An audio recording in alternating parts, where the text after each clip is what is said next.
Olá, amigos, é muito bom estarmos juntos mais uma vez.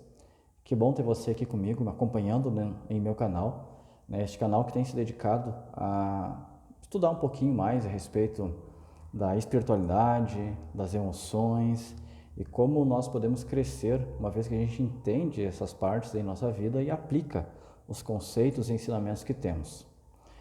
Você já parou para pensar no seu propósito de vida?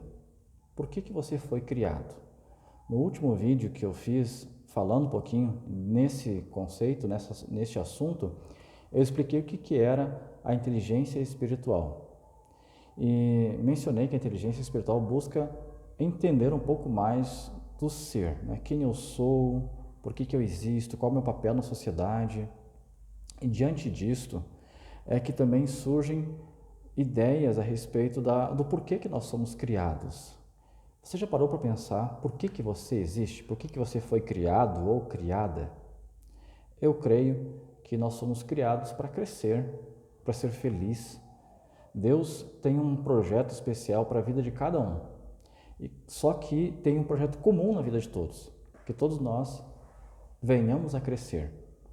Deus quer que a minha vida seja uma vida plena, como a própria palavra de Deus diz, uma vida abundante. Acontece que muitas vezes esta vida abundante não acontece porque temos medo de muitas coisas. E o medo, apesar de em alguns momentos ser nosso protetor, em outros momentos ele é nosso, como é que eu vou dizer assim, nosso impedimento para crescer. O medo nos trava, nos paralisa. E olha só, por que eu creio que nós somos criados para crescer? Existe uma história na Bíblia que é a parábola dos talentos. Essa história aparece no Evangelho de Mateus, no capítulo 25. A história nos diz que um dia um homem chamou seus servos e entregou 5 talentos para uma pessoa, 2 talentos para o outro e 1 talento para o terceiro. Então esse homem foi fazer uma viagem e retornou em dado momento. Mas olha o que nós percebemos de lições nessa parábola. Depois você pode ler ela, se você tiver Bíblia em casa, se não tiver, pesquisa na internet. Parábola dos talentos, Mateus capítulo 25, versos 14 ao verso 30.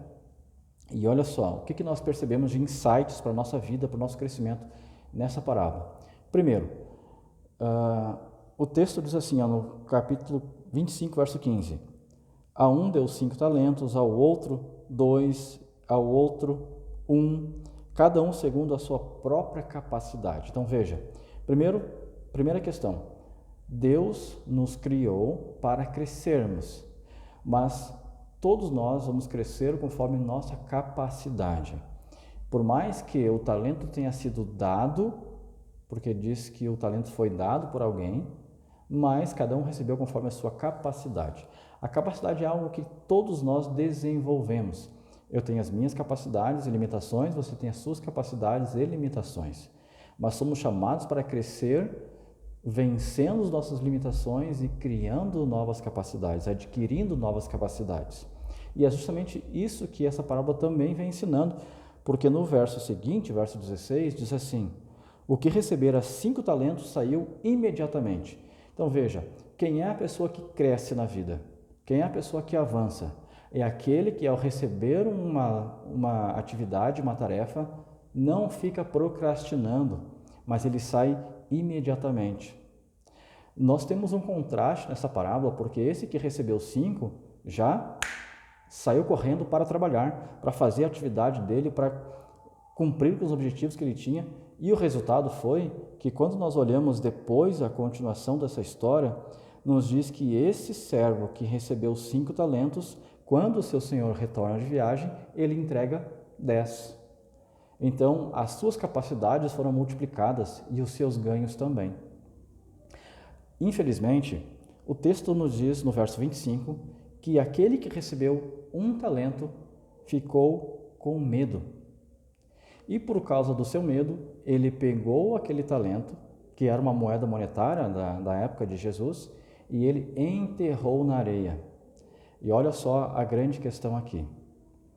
O medo paralisou este homem de conseguir avançar na vida, de conseguir multiplicar as suas capacidades, de conseguir multiplicar os seus ganhos. E sabe o que acontece quando nós temos medo? Quando nós temos medo, nós não só paralisamos, mas nós tomamos as piores decisões da nossa vida. Aquele homem, agora acometido de medo, enterra o que ele tem. Veja, ele não perdeu o que ele tinha, mas ele também não multiplicou. Ao ponto de, o final dessa história, no verso 30, dizer que esse homem é um servo inútil. Deus, quando nos criou para crescermos, para sermos pessoas vitoriosas, pessoas que conquistam seus objetivos, que entendem o seu papel na vida e crescem. Mas o medo nos leva a tomar decisões ruins, ou, em alguns casos, a não tomar decisão nenhuma. Eu não sei qual é o seu caso. Você foi criado por Deus com um grande propósito. Eu creio que esse grande propósito, já nos dias lá no início da Bíblia, quando Deus, por exemplo, fala com Abraão, Deus diz para Abraão assim, olha, seja você uma bênção na vida das pessoas. Deus nos criou com um primeiro propósito de abençoar a vida das pessoas. Somos abençoados, devemos abençoar os outros.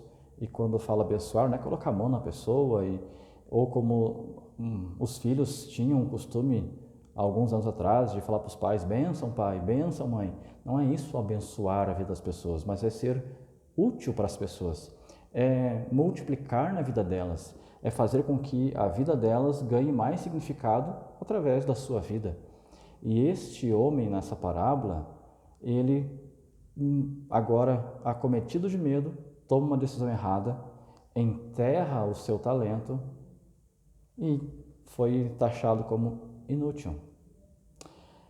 Para que nós não venhamos a cometer este mesmo erro e passarmos por essa vida como inúteis, eu quero deixar apenas algumas dicas, pontuar, não vou me aprofundar, tá? Eu quero apenas pontuar algumas coisas que nós podemos fazer para que não sejamos também acometidos pelo medo e venhamos assim a tomar decisões ruins para a nossa vida.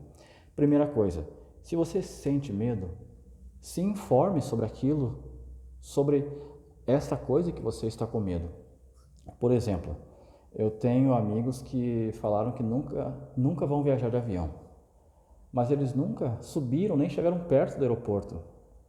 E eu cansei de falar para eles, olha, é muito mais fácil você morrer de um acidente de carro do que um acidente de avião, porque a taxa de queda de avião é infinitamente menor do que a taxa de acidentes de carro. Mas o medo faz com que a pessoa paralise. Mas se tem medo, busque informações. Quão seguros são os aviões, como é que o avião voa, enfim.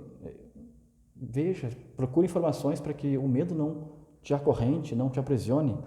Segunda coisa, se aproxime daquilo que te causa medo. Vá até o lugar, se for o caso, trazendo essa mesma ideia do medo do avião, vai até o aeroporto, veja o avião subindo, o avião descendo, veja como é seguro, como é suave. Se aproxime em frente, confronte o medo. Esse é um dos meios para você começar a vencer aquilo que te paralisa. Mais uma ideia, trabalhe a sua mente. Muitas vezes o medo é um fruto de uma questão mais emocional. Então trabalhe as suas emoções, trabalhe isso dentro da sua mente. Pratique o relaxamento, pratique a meditação, faça exercícios. Observe pessoas que talvez tenham enfrentado este medo no passado e venceram. Como é que elas venceram? O que elas fizeram para vencer? Procure tirar lições da vida delas e da vitória delas. Tenha foco para vencer o seu medo e procure apoio. Se você precisa de alguém para te ajudar, para vencer isso, busque esse apoio. Não tenha medo, não tenha vergonha. Todos nós, em algum momento da vida, podemos precisar de alguém que tenha mais experiência, mais conhecimento, para que essa pessoa use este conhecimento e seja uma bênção na sua vida e te ajude a vencer esse medo. Então, você foi criado para ser feliz, para crescer, para multiplicar. Não deixe que o medo atrapalhe esse objetivo na sua vida. Que você tenha sucesso e seja feliz. Esse é o meu grande desejo e te encontro de novo no nosso próximo vídeo.